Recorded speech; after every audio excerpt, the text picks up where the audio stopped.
Price Lord. Joyful victory online சர்வீஸ்க்கு உங்க எல்லாரையும் நாங்கள் அன்புடன் வரவேற்கிறோம்.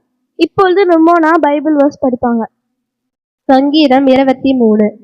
கர்த்தர் என் மேய்ப்பராயிருக்கிறார், நான் தாழ்ச்சி அடையேன். அவர் என்னை புல்லுள்ள இடங்களில் மேய்த்து அமர்ந்த தண்ணீர்கள் அண்டையில் என்னை கொண்டு போய் விடுகிறார். அவர் என் ஆத்துமாவை தேற்றி தம்முடைய நாமத்தின் நிமித்தம் என்னை நீதியின் பாதைகளில் நடத்துகிறார். நான் மரண இருளின் பள்ளத்தாக்கிலே நடந்தாலும் பொல்லாப்புக்கு பயப்படேன். தேவரீர் என்னோடு கூட இருக்கிறீர். உமது கோலும் உமது தடியும் என்னை தேற்றும். என் சத்துர்களுக்கு முன்பாக நீர் எனக்கு ஒரு பந்தியை ஆயத்தப்படுத்தி என் தலையை எண்ணெயினால் அபிஷேகம் பண்ணினீர். என் பாத்திரம் நிரம்பி வழிகிறது. என் ஜீவனுள்ள நாளெல்லாம் நன்மையும் கிருபையும் என்னை தொடரும். நான் கர்த்தருடைய வீட்டிலே நீடித்த நாட்களை நினைத்திருப்பேன். ஆமேன். ஹானிஜா அவர்கள் ஜெபிப்பார்கள். ஆமேன். ஏசப்பா ஸ்தோத்திரம். ஏசப்பா ஏசப்பா இன்னைக்கு நாங்க இந்த ஆன்லைன் சர்வீஸ்ல பாக்குற ஒவ்வொரு ஆசீர்வாதிங்க ஏசப்பா. இந்த வர்ஷிப் டைம் மெசேஜ் டைம் எல்லாமே ஆசீர்வாதமா இருக்க கிருபை தாங்க ஏசப்பா. நீங்க உதவி செய்யுங்க ஏசப்பா. இயேசு நாமத்தில் ஜெபித்து நல்ல பிதாவே ஆமீன். நம்ம பிறந்த நாள் முதல் இந்த நாள் வரை ஏசப்பா நம்மளோட நடப்பாவே இருக்கிறார். அந்த ஏசப்பாவை நம்ம இப்ப ஆராதிக்கலாமா?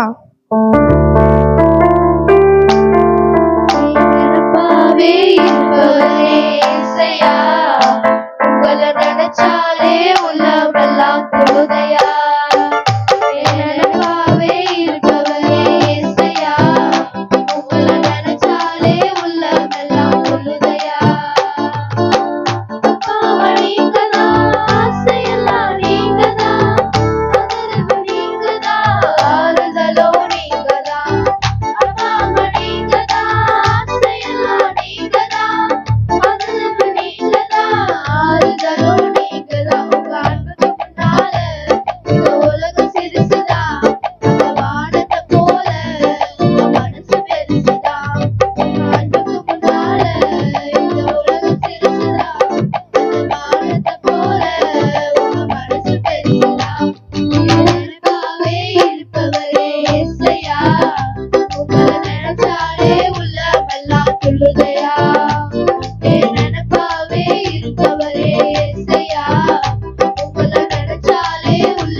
எங்க நினைப்பாவே நீங்க இருக்கீங்க ஏசப்பா.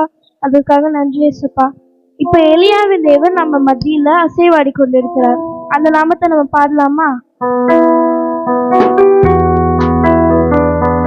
எலியாவின் தேவனே, அவர் இறங்கிடும் நேரமே. எலியாவின் தேவனே, அவர் இறங்கிடும் நேரமே. அசைவாடும் அனலாகும் எங்கள் அக்கினி ஜுவாலையே. அசைவாடும் அனலாகும்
இந்த வருஷம் ஏசப்பா நீங்க நடத்தி கொடுத்ததுக்காக நன்றி ராஜா.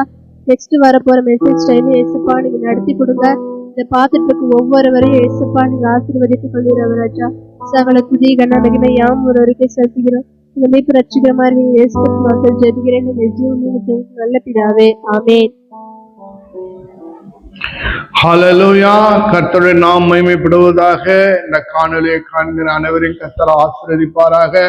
இப்போதும் ஆண்டவர் நம்மோடு கூட பேசும்படியாய் தாழ்மையுடன் கேட்டுக்கொள்கிறோம். எங்க நல்ல பிதாவே, ஆமென். ஏசாயா புஸ்தகம் 41 அதிகாரம் 13 வசனம். உன் தேவனாய் இருக்கிற கர்த்தராகிய நான் உன் வலதுகையை பிடித்து பயப்படாதே, நான் உனக்கு துணை நிற்கிறேன் என்று சொல்லுகிறேன். உன் வலது கையை பிடித்து. ஹல்லேலூயா. ஆண்டவர் தாமே நம் வலது கையை பிடிக்கிறார் என்றால் அங்கு ஒரு தொடுதல் உண்டாகிறது என்று அர்த்தமாகும். ஹல்லேலூயா. பயப்படாதே, உன் கரம் பிடித்து உனக்கு துணை நிற்கிறேன் என்பதுதான் இந்த வசனத்தினுடைய வாக்குத்தத்தமாய் இருக்கிறது. கர்த்தர் நம்மை கரம் பிடிக்கிறார் என்று சொன்னால் ஆண்டவர் நம்மை தொடுகிறார் என்று அர்த்தமாகும். நம்மை தேவன் தொட்டால் என்ன நடக்கும்? அற்புதம் நடக்கும். ஹல்லேலூயா. ஒரு டச், ஆண்டவருடைய ஒரு தொடுதல் நம் வாழ்க்கையில அற்புதங்களையும் அதிசயங்களையும் உருவாக்கக்கூடியதாய் இருக்கிறது. குஷ்டரோகியை கர்த்தர் தொட்டார், அவன் சுகமடைந்தான். பேதுருடைய மாமி ஜுரமாய் இருந்தார்கள், கர்த்தர் தொட்டார், அவங்க சுகமடைந்தார்கள். அப்படியாய் குருடர்கள் செவிடர்கள் எல்லாம் கர்த்தர் தொட்டார், அவங்க எல்லாம் சுகமடைந்தார்கள். மரித்த எவரும் மகளை கர்த்தர் தொட்டார், உடனே அவள் உயிரோடு கூட எழும்பினார். அப்படியாய் பாடையை தொட்டார், அந்த வாலிபன் உயிரோடு கூட எழுந்தான். ஆகினாலே தேவன் தொட்டார் என்றால், இயேசு தொடுவார் என்று சொன்னால் அங்கு அற்புதம் நடக்கும். ஆண்டவர் நம்மை தொடர்படியாக நாம் ஜெபிப்போம். ஆண்டவரே என்னை தொடுங்க ஏசப்பா என்று சொல்லுவோம். கர்த்தர் நம்மை தொடட்டும், நம் கரத்தை பிடிக்கட்டும். நமக்கு ஆச்சரியமான காரியங்களை, பிரமிக்கக்கூடிய காரியங்களை நம் வாழ்க்கையிலே செய்கிறவராய் இருக்கிறார். நம் தேவன் ஆண்டவராய் இயேசு தொடாமலும் அற்புதம் செய்ய முடியும், தொட்டும் அற்புதம் செய்ய முடியும், வந்தும் அற்புதம் செய்ய முடியும், வராமலையும் அற்புதம் செய்ய முடியும். 100 சொல்லுகிறான், அவன் வேலைக்காரன் வியாதியா இருக்கிறான். ஆண்டவரே நீ ஒரு வார்த்தை சொல்லும், என் வேலைக்காரன் சொஸ்தமாவான். கர்த்தர் வரவில்லை, ஆனாலும் கூட அந்த வேலைக்காரன் சொஸ்தம் அடைந்தான். அவனை தொடவில்லை, ஆனாலும் அவன் சொஸ்தமானான். ஹல்லேலூயா. ராஜாவின் மனிதனுடைய குமாரன் கூட மரண அவஸ்தையிலே அவன் சுரத்தோடு கூட இருக்கிறான். தன்னுடைய குமாரனுடைய சுகத்துக்காக அவன் கேட்கும் போது உன் குமாரன் சுகமாய் இருக்கிறான் என்று சொல்லி அனுப்புகிறார். அப்படியே அவன் போகும் வழியிலேயே உன் குமாரன் சுகமாய் இருக்கிறான் என்ற செய்தியை கேட்கும் போது, எந்த நேரம் என்று சொல்லி கேட்கும்போது இயேசு சொன்ன அந்த நேரத்தில் அவன் சுகமடைந்தான் என்பதை அவன் அறிந்து கொள்கிறான். இயேசு அங்கு போகவும் இல்லை, இயேசு அந்த ராஜாவுடைய வேலைக்காரனுடைய குமாரனை தொடவும் இல்லை, ஆனால் அவன் சுகமடைந்தான். ஹல்லேலூயா. ஆண்டவர் வந்தும் சுகப்படுத்துவார், வராமலும் சுகப்படுத்துவார், தொட்டும் சுகப்படுத்துவார், தொடாமலும் சுகப்படுத்துவார். ஹல்லேலூயா. ஆனால் இந்த வார்த்தையில, இந்த வசனத்திலே நாம் வாசிக்கிறோம், கரம் பிடித்து நான் துணை நிற்கிறேன் என்று சொல்லுகிறார். ஹல்லேலூயா.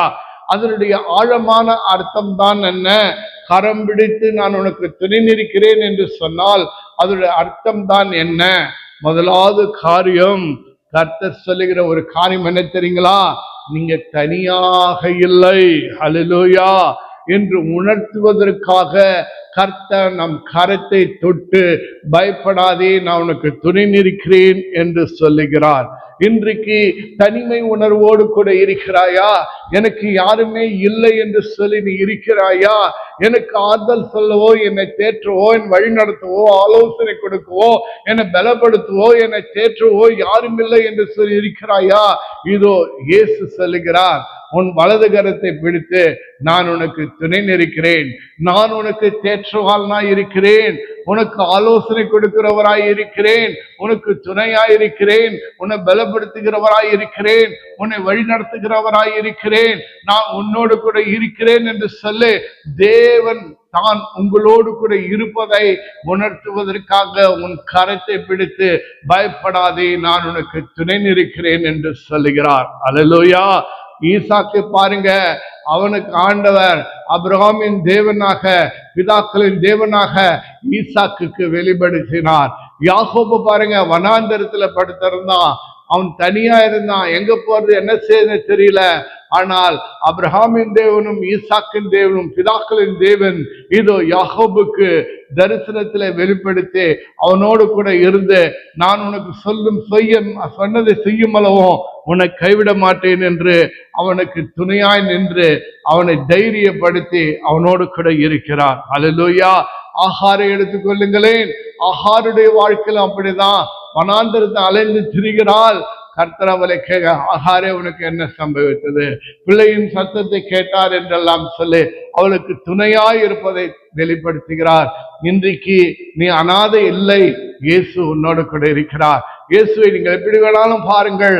ஒரு தகவலாய் பார்க்கிறீர்களா பாருங்கள், ஒரு தாயாய் பார்க்கிறீங்களா பாருங்கள், அல்லது ஒரு நண்பராய் பார்க்கிறீங்களா பாருங்கள். அவர் உங்களுக்கு எல்லாமாகவே இருக்கிற தேவனாய் இருக்கிறார். அல்லேலூயா. ஆகினாலே கர்த்தர் இன்னைக்கு உங்களுக்கு முதலாவது காரியம் கரத்தை பிடிக்கும் போது என்ன சொல்றாரு? நீ தனியாக இல்ல, நான் உன்னோடு கூட இருக்கிறேன். அல்லேலூயா. நீங்கள் தனியாய் இல்லை, ஒருவன் அல்ல, இப்போது இருவராய் இருக்கீங்க. உலகத்தில் இருப்பவனும் பெரியவரான தேவன் உங்களோடு கூட இருக்கிறார். சர்வ சிருஷ்டிகர் உங்களோடு கூட இருக்கிறார். அந்த எல்ஷடாய் தேவன், ஆல்மைட்டி தேவன் உங்களோடு கூட இருக்கிறார். அந்த சமாதான கர்த்தர் உங்களோடு கூட இருக்கிறார். சேனைகளின் கர்த்தர் உங்களோடு கூட இருக்கிறார். உங்களுக்கு யுத்தம் செய்கிறவர் உங்களோடு கூட இருக்கிறார். உங்களுக்கு முன்னாக போகிறவர் உங்களோடு கூட இருக்கிறார். தடைகளை நீக்கி போடுகிற உங்களோடு கூட இருக்கிறார். கோணலான சபையாக்கர் உங்களோடு கூட இருக்கிறார். உங்களுக்காக பேசுகிறவர், உங்களுக்காக யுத்தம் செய்கிறவர், உங்களை வழிநடத்துகிறவர், அவர் உங்களோடு கூட இருக்கிறார். அல்லேலூயா. இரண்டாவது ஒரு காரியம் பார்க்கலாம். உன் கரம் பிடித்து நான் உனக்கு துணை நிற்கிறேன் என்று சொன்னால், கர்த்தர் உன்னை உருவாக்குவதற்காக உன்னோடு கூட இருக்கிறார். உன் கரம் பிடித்து அவர் சேர்த்துகிறார், உன்னை உருவாக்குகிறார். அல்லேலூயா. உன் கரம் பிடிக்கிறார் என்று சொன்னா, நீ முதல்ல ஒரு கோழையாய் இருந்திருக்கலாம், ஒரு பலவீனமாய் இருந்திருக்கலாம், ஒரு பாவியாய் இருந்திருக்கலாம், எதற்கும் பிரயோஜனம் இல்லாதவனாய் இருந்திருக்கலாம். ஆனால் கர்த்தரோ உன் கரத்தை பிடிக்கும் போது உன்னை உருவாக்குகிறார், உன்னை பலவானாய் மாற்றுகிறார், உன்னை பரிசுத்தவானாய் மாற்றுகிறார். நீ பாவியாய் இருந்தால் உன்னை நீதிமானாய் மாற்றுகிறார், உன்னை உருவாக்குகிற தேவன். அல்லேலூயா. அற்பமானவைகளை உயர்தரமாய் மாற்றுகிற தேவன், பாலைவனத்தை சோலைவனமாய் மாற்றுகிற தேவன், ஆடு மேய்ப்பவனை ராஜாவாக்கிய தேவன், சாதாரணமான அந்த ஸ்திரீயாகிய அந்த பெண்ணாகிய அந்த எஸ்தரை ராஜாத்தியாய் மாற்றிய தேவன், மோவாபி ஸ்திரீயாகிய ரூத்த கர்த்தர் போவாசின் மனைவியாய் மாற்றிய தேவன். அல்லேலூயா. இன்றை உன்னை கீழாக்காமல் உன்னை மேலாக்குவார். அல்லேலூயா. உன்னை வாலாக்காமல் உன்னை தலையாக்குவார். உன்னை புதிதும் கூர்மையில எந்திரமாக்குவார். உன்னை பெரிய ஜாதியாக்குவார். உன்னை ஆத்ம ஆதாயம் செய்கிறவராய் உன்னை மாற்றுவார். அல்லேலூயா. யாக்கோபை சந்தித்த தேவன் என்ன செய்தார்? யாக்கோபு என்றால் எத்தன், அந்த எத்தனை கர்த்தர் இஸ்ரவேல் பிரபு, தேவனுடைய பிரபு, பெரிய ஜாதியாய் அவனை மாற்றினார். அல்லேலூயா. நீ உத்தமன் என்று உன் கரத்தை அவர் பிடிக்கவில்லை, உன்னை உத்தமனாக்க உன் கரத்தை அவர் பிடிக்கிறவராய் இருக்கிறார். அல்லேலூயா. மூன்றாவது ஒரு காரியம், உன் கரம் பிடித்து அவர் நடத்துகிறார் என்று சொன்னால், நீ அறியாத பாதையிலே உன்னை வழி நடத்தும்படியாய் உன்னை கரம் பிடித்து நடத்துகிறார். அல்லேலூயா. நாம் வாசிக்கிறோம் எசையா 42வது அதிகாரத்திலே 16வது வசனத்திலே, குருடர்களை அவர்கள் அறியாத வழியிலே நடத்தி அவர்களுக்கு தெரியாத பாதைகளில் அவர்களை அழைத்து கொண்டு வந்து அவர்களுக்கு முன்பாக இருளை வெளிச்சமாக்கி கோணலை செவையாக்குவேன். இந்த காரியங்களை அவருக்கு சேர்ந்து அவர்களை கைவிடாது இருப்பேன். அல்லேலூயா. ஐயா நம்ம இந்த உலகத்தில் குருடர்கள் போல் தான் வாழ்ந்து கொண்டிருக்கிறோம், நாளைக்கு என்ன சம்பவிக்கும் நமக்கு தெரியாது, நாளைக்கு என்ன செய்ய வேண்டும் தெரியாது, நம்ம எங்க போறோம் நமக்கு தெரியாது, நாம் சில காரியங்கள் அறியாது இருக்கிறோம். நாம் அறிந்திருந்தோம் என்று சொன்னால் யார் உதவியும் நமக்கு தேவை இல்லை. நாம் அறிந்திருந்த பாதை நமக்கு தெரியும்னா நமக்கு யாரும் வழிகாட்ட தேவையில்லை, எந்த கைடும் நமக்கு தேவையில்லை. ஆனால் சகலமும் அறிந்த தேவன் அறியாதிருக்க நமக்கு பாதை காட்டும்படியாக அவர் வழி நடத்துகிறவராய் இருக்கிறார். அல்லேலூயா. நமக்கு தெரிஞ்சிருந்தா அவர் கர்மோ அவர் துணையோ நமக்கு தேவையில்லை. நமக்கு தெரியாதுங்க, நாளைக்கு என்ன நடக்குன்னு தெரியாது, நமக்கு எதிர்காலம் எப்படி இருக்குன்னு தெரியாது, நமக்காக பிசாசு நமக்கு எதிராக என்ன சூழ்ச்சி செய்கிறான்னு நமக்கு தெரியாது, எங்க பள்ளம் வெட்டி வச்சிருக்கான் குழி வச்சிருக்கான்னு தெரியாது, எங்க கண்ணி இருக்குன்னு நமக்கு தெரியாது, அவன் தந்திரம் நமக்கு தெரியாது. ஆனா கர்த்தர் நம்மை கரம் பிடித்து நடத்தும் பொழுது அவருக்கு தெரியும், நமக்கு முன்னாடி போறது என்னன்னு அவருக்கு தெரியும், பள்ளம் எது மேடு எது என்றெல்லாம் தெரியும், எங்கெல்லாம் கண்ணி இருக்குன்னு தெரியும், நம்ம எந்த பாதையிலே நம்ம வழி நடத்த வேண்டும் அவருக்கு தெரியும். அல்லேலூயா. பாருங்க, ஈசாவுக்கு பெண் கொள்ளும்படியாக ஆபிரகாம் எலியேசருக்கு சொல்லும்படியாய், எலியேசருக்கு என்னங்க தெரியும், எப்படி போகுது ஏது போகுது அவனுக்கு என்ன தெரியுங்க. ஆனா ஒரு தூதன் அவரை நேர் வழியாய் நடத்தி செல்கிறார். அல்லேலூயா. நம்ம அறியாத பாதைகளை நடத்தி செல்கிறார். என்னெல்லாம் செய்யணும்னு சொல்லி அவருக்கு என்ன செய்கிறார், யுக்தியை கொடுக்கிறார், ஐடியா கொடுக்கிறார். ஹல்லேலூயா. அந்த பெண் யார் என்பதை குறித்து அவர் என்ன செய்கிறார், ஆலோசனை கொடுக்கிறார், அதுக்கு என்ன செய்யணும்னு கூட சொல்லி தருகிறார். ஹல்லேலூயா. இதுதான் நம் தேவன் செய்கிறவராக இருக்கிறார். நீ அறியாத பாதை, ஹல்லேலூயா, நீ போகாத பாதை, உனக்கு அனுபவம் இல்லாத வழி, அதுல ஆண்டவர் உங்களை அழைத்து செல்வார், பத்திரமாய் அழைத்து செல்வார். ஹல்லேலூயா. நம்ம என்ன செய்ய, ஒரு குருடர் வழி கேட்டாங்கன்னா உடனே அவங்களை கரம் பிடித்து என்ன செய்வோம், ரோடுக்கு அந்த பக்கம் கொண்டு போய் விட்டுருவோம், அல்லது குறிப்பிட்ட இடத்துல விட்டுட்டு நம்ம போயிடும். அதுதான் நம்முடைய இது. ஆனால் நம் தேவன் அப்படிப்பட்டவர் அல்ல. அவர் அது கடைசி வரைக்கும் நம்ம என்ன செய்ய மாட்டார், விடவே மாட்டார், கூடவே வந்து கொண்டிருப்பார். ஹல்லேலூயா. ரூத்த வாழ்க்கை எடுத்துக்கொள்ளுங்க, அவளுடைய அறியாத பாதை, எந்த இடத்துல அவ அந்த வயல்வெளியில எதை பொறுக்கிறான்னு தெரியாது. ஹல்லேலூயா. அதுதான் தேவன் செயல் என்று அழைக்கப்படுகிறது.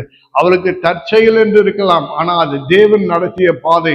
அந்த நிலத்துலதான் போய் அவள் பொறுக்கணும், அந்த இடத்துலதான் போவாசை சந்திக்கணும்னு சொல்லி கர்த்தர் என்ன செய்கிறார், ரூத்தை அவள் அறியாத பாதையிலே வழி நடத்துகிறவராயிரு. அவளுக்கு ஒண்ணுமே தெரியாது, இஸ்ரவேலை குறித்து தெரியாது, இஸ்ரவேல் பழக்க வழக்கங்கள் தெரியாது, யார் என்னன்னு தெரியாது, இவள் ஒரு மாபாவிய ஸ்திரீ. ஆனால் கர்த்தரோ இஸ்ரவேல் சட்டிற்கு அடைக்கலமாய் வந்த அவளுக்கு அறியாத பாதையிலே வழி நடத்துகிறார். ஹல்லேலூயா.